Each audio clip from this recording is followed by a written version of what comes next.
মার্কিন যুক্তরাষ্ট্র ও ইরানের মধ্যকার চুক্তি এবং সাম্প্রতিক সংঘাতের পর এক নতুন জনমত জরিপে দেখা গেছে, ইসরায়েলের সিংহভাগ নাগরিকই বিশ্বাস করেন এই পরিস্থিতিতে ইরান আগের চেয়ে অনেক বেশি শক্তিশালী হয়ে উঠেছে।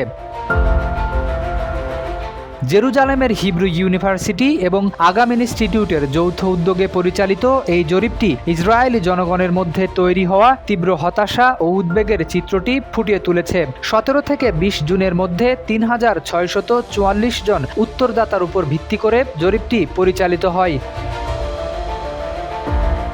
জরিপের ফলাফলে দেখা গেছে, অংশগ্রহণকারীদের মধ্যে 92.1% মানুষ মনে করেন এই দ্বন্দ্বে ইরানই শেষ পর্যন্ত জয়ী হয়েছে অথবা সবচেয়ে বেশি লাভবান হয়েছে।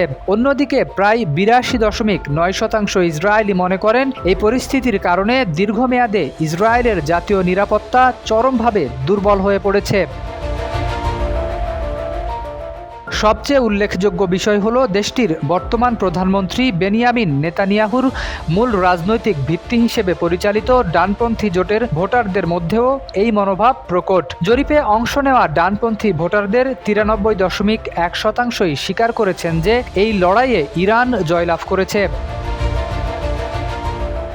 যুক্তরাষ্ট্র ও ইরানের মধ্যকার এই সাম্প্রতিক চুক্তির বিষয়েও ইসরায়েলিদের মাঝে ব্যাপক ক্ষোভ ও বিরোধিতা লক্ষ্য করা গেছে। জরিপে অংশ নেওয়া নাগরিকদের মাত্র 12.1% এই চুক্তিকে সমর্থন জানিয়েছেন, যার বিপরীতে বিশাল ব্যবধানে 63.2% মানুষ এই চুক্তির ঘোর বিরোধিতা করেছেন। সামগ্রিকভাবে এই জরিপটি প্রমাণ করে, বর্তমান ভূরাজনৈতিক পরিস্থিতিতে ইসরায়েলের সাধারণ জনগণ তাদের দেশের নিরাপত্তা ও কৌশলগত অবস্থান নিয়ে চরম অনিশ্চয়তার মধ্যে রয়েছেন। শরীফ উদ্দিন, ইত্তেফাক নিউজ।